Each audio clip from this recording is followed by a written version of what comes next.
Hey guys, Natalia here, an English-speaking tour guide, interpreter, translator, a teacher and a narrator based in Kiev, Ukraine. And today I am standing again in the neighborhood of Podil, and you may have noticed that I have shared a lot of my knowledge with you and until now, and most of it was about this neighborhood. It seems that I'm a great fan of this district of Kiev, and you know, right behind me you can see a very imposing building which is Kiev River Station. You can see it's a quite long building, it's a fairly long building, and it's painted white.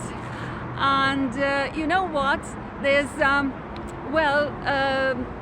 the rationale or behind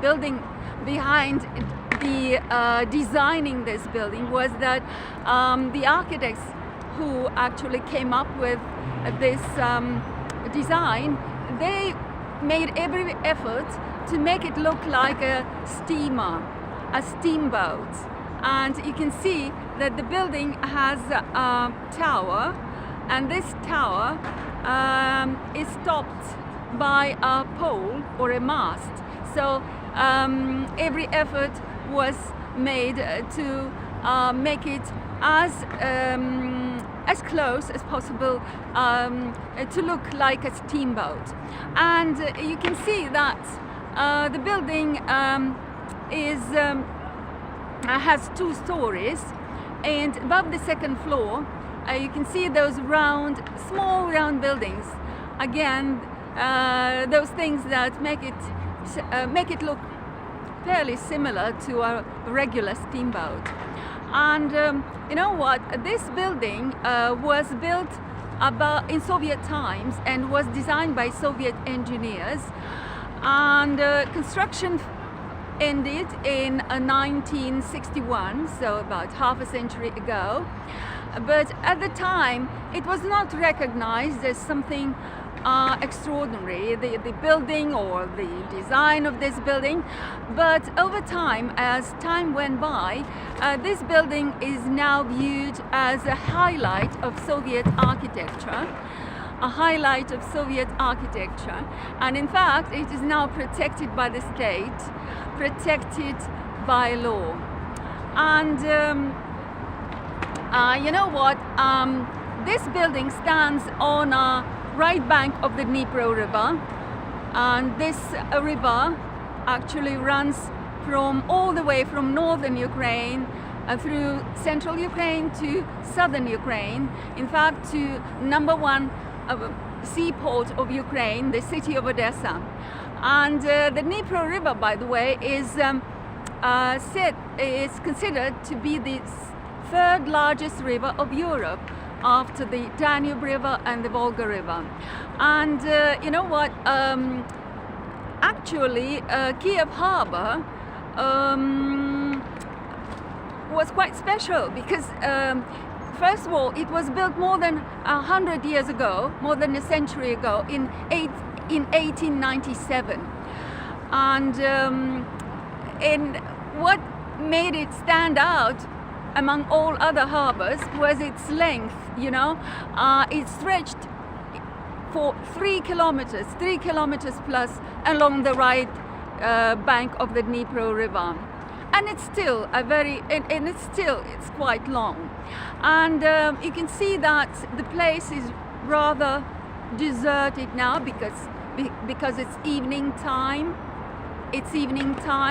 And but still there are some idle walkers, passers-by, just enjoying themselves, riding bicycles, scooters, and just trying to make the most of their leisure time, probably.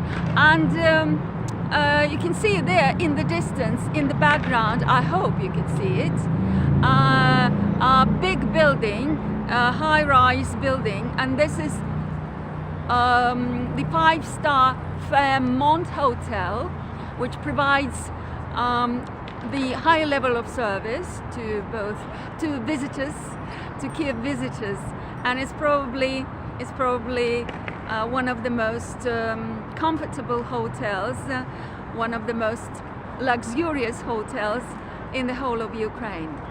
Well, back to our subject. You can see that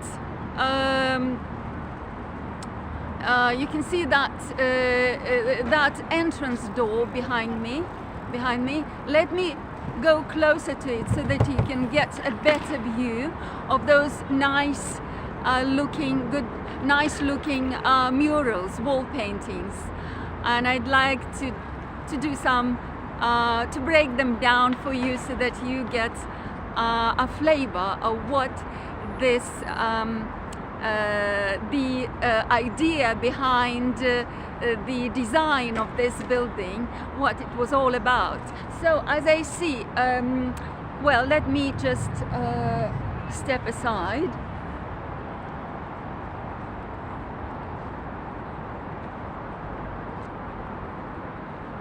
Go.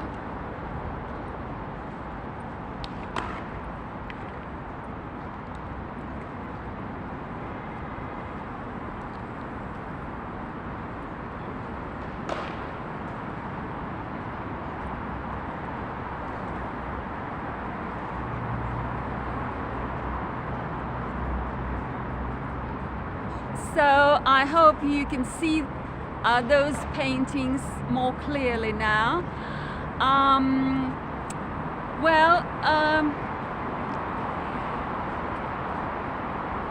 Right above the entrance door, there's an anchor, the image of an anchor, and on both sides, you can see the images of two sailors. On the left-hand side, you can see a captain of a modern-day ship who is probably steering his ship along its route. You can see, okay. And on the right-hand side,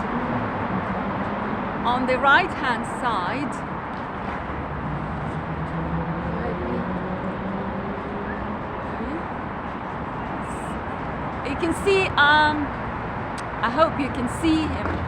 It's a medieval warrior of Kiev and Rus. Kiev and Rus, for those who don't know, Kiev and Rus was a medieval country which preceded Ukraine. And so this is a warrior, a Kiev and Rus warrior, and at the same time, I think he's a captain. He's also a captain, but the ship that he is managing is depicted right above him. It's a boat.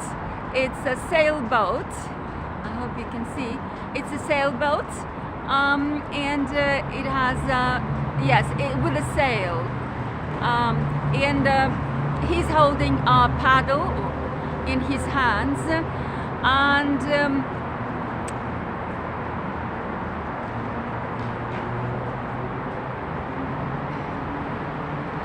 I think you've noticed the Ukrainian flag and the American flag on that column, and the thing is that this place, maybe, I don't know, this year they have opened, this is the result of the joint venture between one of American state universities called Arizona University and Ukrainian investors, and probably the Ministry of Education of Ukraine. So this building has been converted into an international university, and they say that it accommodates about 15 classrooms, auditoriums, and it can accept and enroll up to 2,000 students. And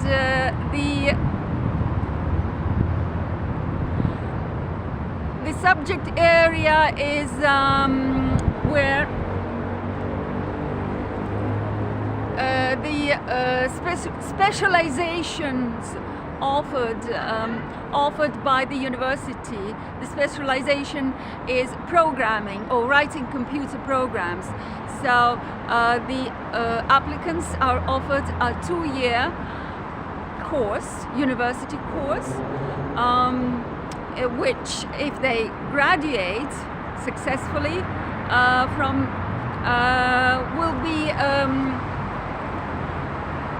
they will be awarded diplomas or certificates of Bachelors of Arts in Programming. And well,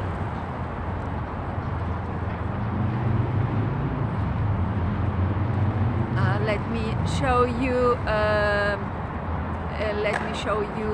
The surroundings. As I said, it's evening time. It's not quite.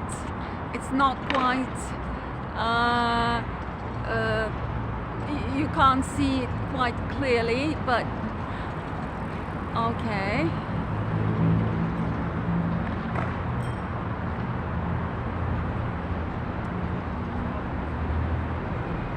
Well, another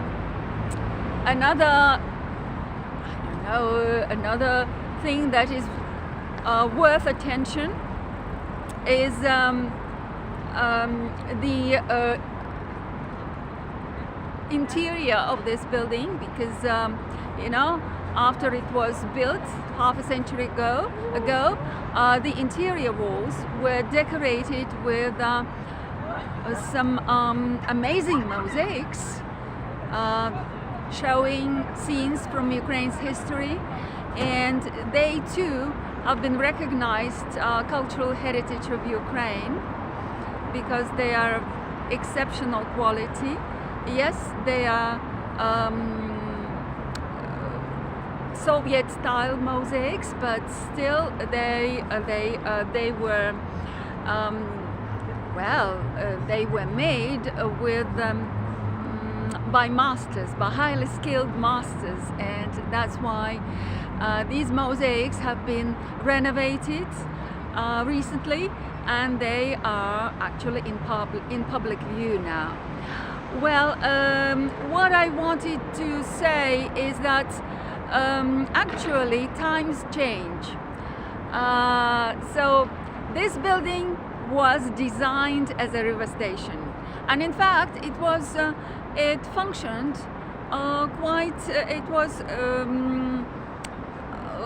successfully for half a century, and in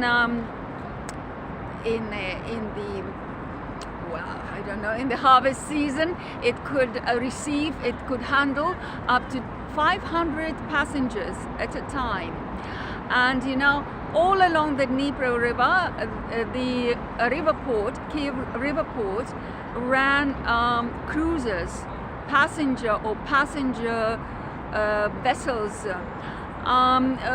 They ran as far as the city of Kremenchuk, and even as far as the city of Odessa.